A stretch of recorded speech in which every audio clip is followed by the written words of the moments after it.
life is in immediate danger. Seek shelter immediately. The following message is transmitted at the request of the Delaware State Emergency Management, the Del National Guard, and the North American Aerospace Defense Command. At around 4:39 p.m. Eastern Time, North has detected a launch of a ballistic missile with a thermonuclear warhead expected to impact the city of Dover. At this time, all residents in the state of Delaware must need to seek an underground fallout shelter.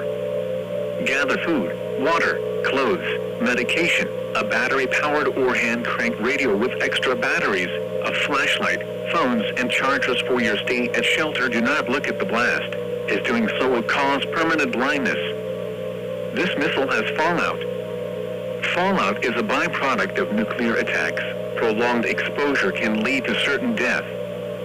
Stay tuned to NOAA Weather Radio, commercial radio, and news sources for more information on this dangerous situation.